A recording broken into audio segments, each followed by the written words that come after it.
Using a really cheap dipole antenna hooked up to this fantastic radio, I just managed to pull in stations from all over the region, 106 of them to be precise, from 49 transmitter sites as far away as over 200 miles.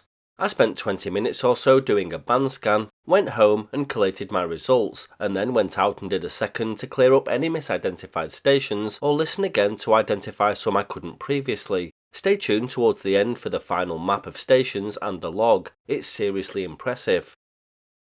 The radio is the ESP138 handheld. I've left a link to the cheapest I could find in the description. It's not a particularly new radio, but it's very capable. It's dual system, meaning it utilises the open source TEF6686 chip that's excellent and the ESP32 SI4732 chip.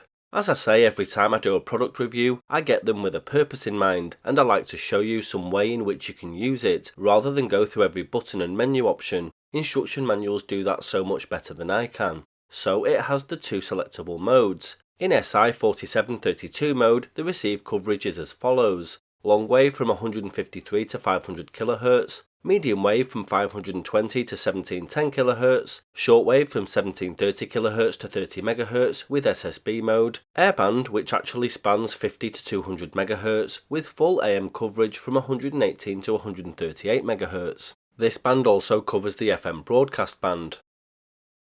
In TEF6686 mode, the coverage is as follows: long wave from 144 to 513 kHz, medium wave from 520 to 1720 kHz, short wave from 1700 kHz to 27 MHz, and airband and SSB aren't supported. It does cover the FM broadcast band though from 65 to 108 MHz, and it covers it extremely well. Two reasons I got this radio are the fact that it covers FM broadcast as low as the OIRT range for European DX, and it decodes RDS. Now, I've tried a few TEF6686 based radios, and their RDS decoding sometimes leaves a lot to be desired, but this radio does it pretty much instantly on strong stations and within a couple of seconds on weaker stations. With all that in mind, I thought what a great radio to do some FM DXing from my local hill and see what I can find. That's not to say its shortwave coverage isn't brilliant either. It's a great all-round pocket radio. It has a full metal body, a touchscreen, a long telescopic antenna, easy function controls, and an external antenna socket on the bottom, which is what I use to hook up my cheap FM dipole. I can't remember where I got this antenna from, as I've had it for a while. I think it was off eBay.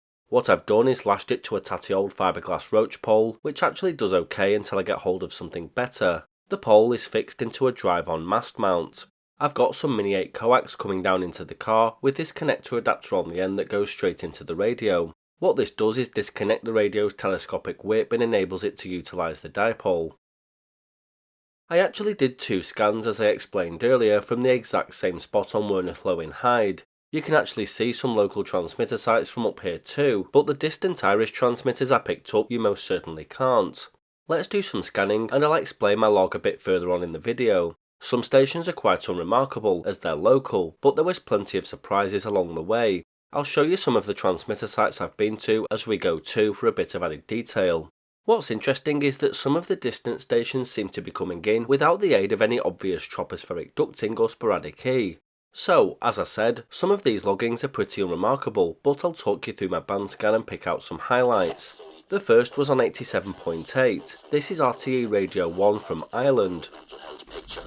We still don't have the consultant psychiatrist that we need across the system. We have no permanent psychiatrist in Kerry, for example. We have a lot of remote. It was a poor signal with no RDS, but it comes all the way over the Irish Sea from Claremont Carn Transmitting Station, 180.5 miles away to the west at 47 kilowatts. Next was BBC Radio 2 on 88.3 with RDS all the way from Sutton Coldfield Transmitting Station, 58.38 miles away to the south at 109.9 kilowatts. What happened was, it got the same surname as a friend from school, and it was an unusual surname, and so right. I just got that name in my head, I think. Yeah. Next was RTE Radio 1 again, this time on 89.6 with no RDS, all the way from Mount Leinster transmitting station 205 miles away to the west at 160 kilowatts. Have the resources that they need. So if a person at any given time doesn't have access to the supports that they need. People are coming from all over Europe, bands are coming from all over Europe, all over Ireland, and a couple of bands from the States this year. It's kind of amazing vibe, you know.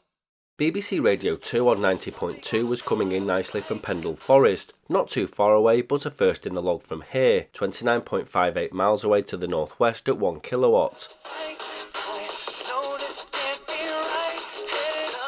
BBC Radio 3 on 90.5 came in nicely from Sutton Coldfield, with RDS 58.38 miles away to the south at 109.9 kilowatts.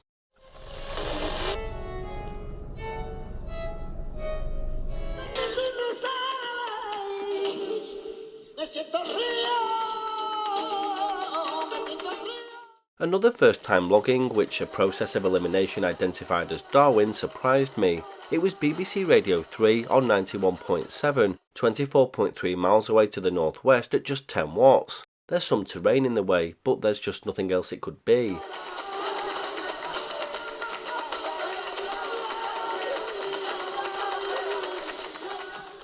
91.8 brought RTE2 FM in from Ireland at a low signal, but again, it came in all the way from Mount Leinster transmitting station, 205 miles away to the west at 160 kilowatts. Particularly bad in Ireland, so we can sort of double the EU average of tariffs in Ireland, which is quite bad. We've kind of gone hook, line and sinker. For example, they have 16 different protection groupings, all of whom need to be kept separate, exercise separate, have their visits separately, so it's a huge... Another first-time logging was BBC Radio 3 on 92.2 with RDS from Morecambe Bay transmitter, 70.08 miles away to the northwest at 10 kilowatts. Emerged in the centuries following 1492, but it's still got this fantastic mix. Then another Irish station, which I won't even try and pronounce the name of, came in on 94 dead on, at signal 4 with no RDS, from Mount Leinster transmitting station, 205 miles away to the west at 160 kilowatts.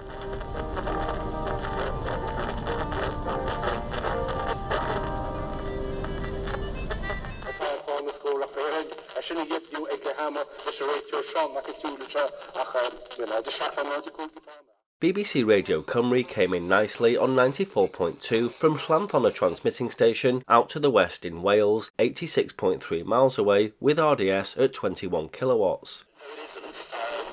I think that it was, I know for about a year and a half, that question was thrown to the press conferences and he didn't answer it. BBC Radio 4 came in on 94.3 from Haslingden, over in a similar direction to Darwin, further supporting my Darwin suspicions, 21.8 miles away to the northwest at just 83 watts. Give an automatic right to housing assistance for homeless people, but many boroughs resented the leg up it seemed to give. These massive debts with the ticker over the inflation aspect, those starter jobs in white collar. I picked up a weak BBC Radio 4 transmission on 94.5, but I couldn't identify where this was coming from. It would have been one of these possibilities. General election, the Conservative Party promised to allow council house tenants to buy their own home. They don't feel unless the housing situation is awful. Why do we have a population that's dropping? Why? Because Another first in the log then came in the form of BBC Radio Stoke on 94.6 with RDS from Alsager's Bank, 34.69 miles away to the south at 6.1 kilowatts. Byline gets it across, really good play, and nobody gambled at the far post corner, cleared away. It's really good play, switch of play was quick, obviously 2 touches and turned into second. BBC Radio Wales came in nicely on 94.8 from Llanthony transmitting station, 86.3 miles away with RDS at 10 kilowatts. If that flag doesn't go up, you've got to look at him and say, well, as you said, just defend, just do your job, don't rely on the... Another first in the log was BBC Radio Derby on 95.3 from Stanton Moor, 25.13 miles out to the southeast at 1.2 kilowatts. Contact would have made it difficult for them. It was just on his heels, wasn't it? It was one of them where you kind of just make the decision not to go for it, and then when everyone else misses it, you just... 95.6 now, and a weak but audible signal from South East Radio, from Ireland's Mount Leinster transmitting station, 205 miles away to the west at 2 kilowatts. That's your news and sport on South East Radio. Rewind with Philip Ailey on Radio. 95.7 was another mystery to me, with music but not much else to identify it in the time I had to listen.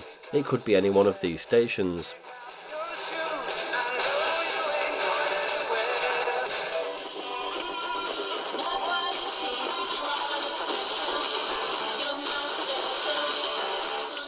So this video is the result of 2 scans 2 days apart.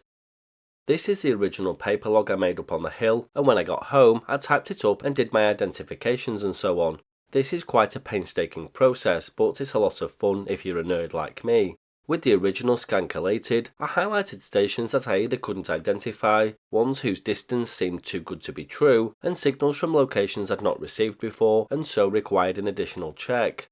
I could have done this on location, but I didn't have much time on the day, so let's continue the scan and I'll show you the final result at the end. Lots of new loggings then came along. BBC Radio Humberside on 95.9 came in at signal 5, all the way from High Hunsley, out near the east coast, 66.23 miles away at 8.75 kilowatts, an absolutely phenomenal catch. And seeing the magnificently coloured murals that have been painted on the side of buildings.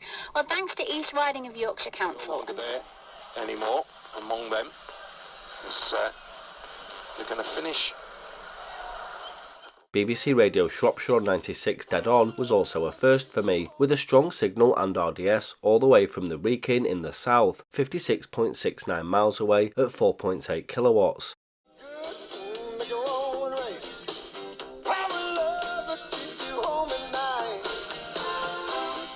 Another nice catch was Capital North West and Wales on 96.3, all the way from Llandudno's Great Ormes Head in Wales, 74.83 miles away to the west at 1.25 kilowatts.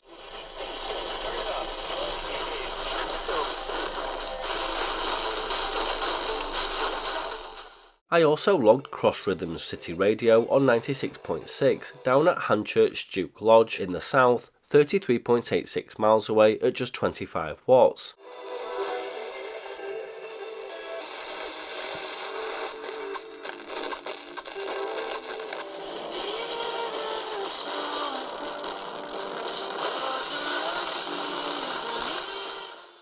BBC Radio 1 on 97.9 was a good signal from Sutton Coldfield transmitting station, 58.38 miles away to the south at 109.9 kilowatts. So I gave it up. Ooh, no tricks, no bluff. I'm just better off without them cuffs. Another strong signal from Sutton Coldfield was Classic FM on 100.1 with RDS at 250 kilowatts.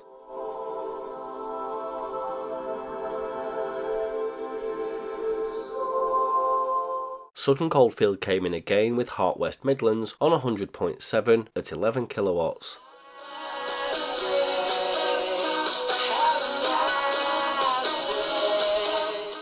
Mount Leinster came in again, weak but audible, with Today FM on 101.4, 205 miles away to the west at 160 kilowatts.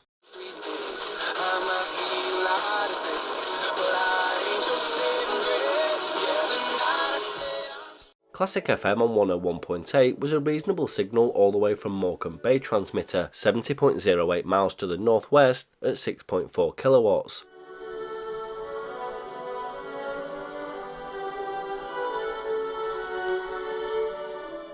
Another big surprise, which again I identified by a process of elimination, was BBC Radio 4 on 103.8 all the way from Llandudno Wells in mid Wales, 99.75 miles away to the southwest at 2.8 kilowatts. What happened to you as a child? I have a backstory that's by no means. Energy should be produced from the land. Energy will be produced from the land. The land. Another first logging was Capital Yorkshire on 105.1 from Emily Moore transmitting station, 20.16 miles away to the northeast at 2.58 kilowatts.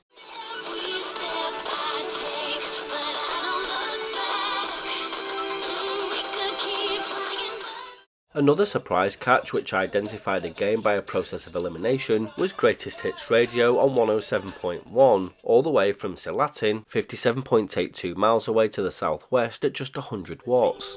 So you can go from home to holiday home with no dramas.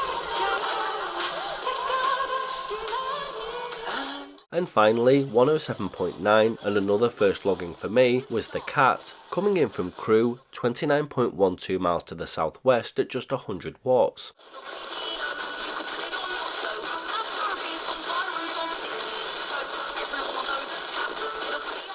So I'm sure you'll agree that was a fantastic FM band scan with loads of distant stations coming in. This is the final coverage map showing a huge area centred around the northwest of England. I'm really looking forward to doing another when we have some sporadic heat and tropo conditions to really aid things along. It's not uncommon to hear FM stations from all over the UK and indeed Europe under these conditions. This is the final log with all of the information including power levels and distances from my location. I'd really recommend the ESP138D radio, even if you only use it for FM listening and DXing. The RDS decoding is fantastic, and you'll notice I included the RDS Pi code on my spreadsheet too. This is the program identification, a service provided by radio stations transmitting RDS. It allows the radio to identify the station across different broadcast relay stations. This in turn allows listeners to stay tuned to a network whilst travelling across the service area of multiple transmissions. It's not usually displayed on radio receivers, but it is on this one, and when you're receiving multiple relays of the same station, it serves as a great aid in identifying them.